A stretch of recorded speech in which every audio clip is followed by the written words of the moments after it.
How many football fans are there in the crowd? I know we have Ravens fans. I know we have Steelers. Any other teams? Redskins. Who? I'm sorry, who? Redskins. Redskins.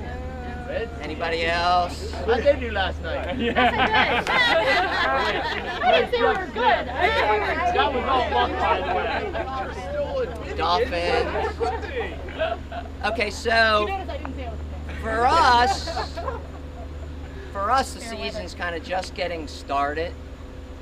But for them, they're like halfway, right? I mean, if you think about the way their season goes, if they haven't done all the things they need to be successful up to this point, they're in trouble, right? Their season is well underway by the time we get interested. So what do you think all these teams' goals are?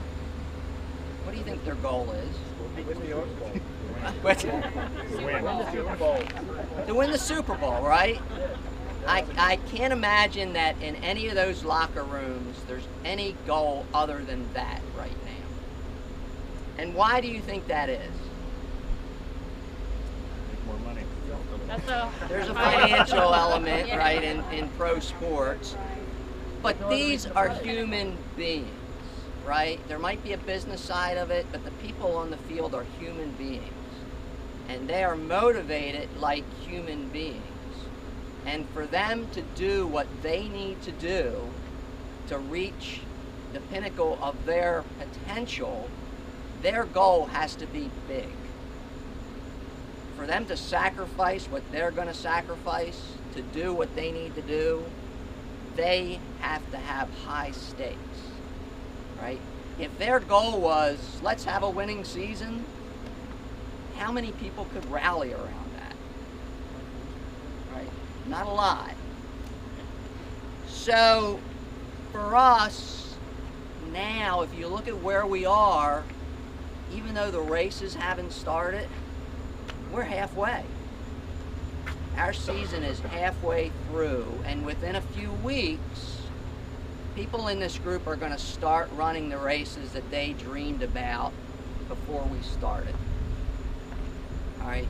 And you should all know what your goal is. Okay? And I've worked with enough people, observed enough runners and non-runners, various situations to know that most people tend to set a goal that they're pretty sure they can reach. You want to be comfortable with your goal. But if you really want to be excited, if you really want to be inspired to do things that you've never done before, to achieve something, that goal has to be big. You should have a goal that's so high that there's only a small chance that you can reach it. That goal that you're pretty sure you can reach should be a backup goal. Because if you strive for that big goal, chances are you're going to hit that small one, right? So anyway, I want to go to a story. I've been hitting the Griffin archives lately. And I want to tell a story about my goal in 1988. And to tell that goal, I have to start with 1982. And I have a picture to share with you that in the 1980s was one of my favorite pictures. It's a terrible picture of me. It's at the Consolation Classic, which was a Memorial Day weekend race, hot. The reason I love this picture is the guy behind me in green. His name is Chris Chatton. I'll pass this picture around if you want to see it.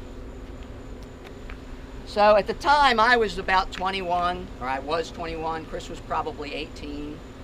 Chris went on to become a two-time Olympic trials qualifier. His marathon PR was 2:17. For a couple years right around there, we were very close to each other. And very competitive with each other. And his plateau or line of improvement was ultimately much greater than mine.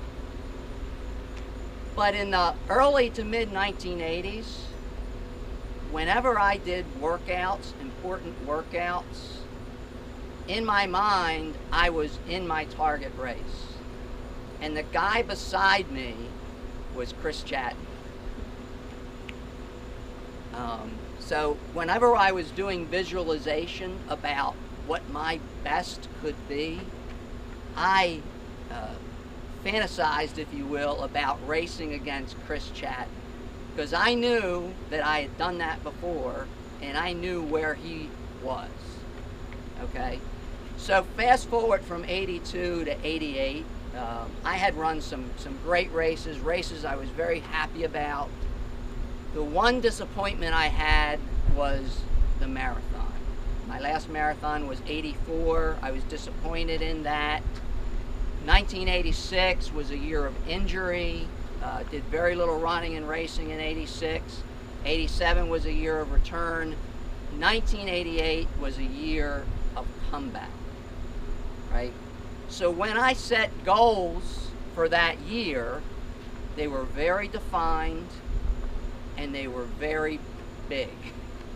And I had the habit of the time of writing my goals on the inside cover of my training log to memorialize them. The first goal was a half marathon PR. I wanted to prove to myself that I was back where I was before. The second goal was to win the metric marathon. The year before I had finished 5th. I thought I could do better than that. 1988 was supposed to be a transition year where I was going to prove to myself and set myself up for my great marathon in 1989. So my backup goal at the metric was, if I didn't win, I wanted to run at least as fast as the winning time from the year before, right? And that was in the 550 or 530 per mile pace range. I figured if I could do that for 16.2 on the hilly course at the metric marathon, I could do that on a flat marathon course with another year of training. Okay, so everything I did in 1988 was specifically designed for me to reach those two goals, right? And because they were so big and so important, I didn't do things like jump in races I shouldn't jump in, right? I didn't do things like violate, the principles that I knew could get me there, because it was too important to me to do anything that might screw it up. So in October, I ran my half marathon PR. The metric half marathon was at the end of November. I went there prepared, and who was there? Chris Chatton. And two other guys,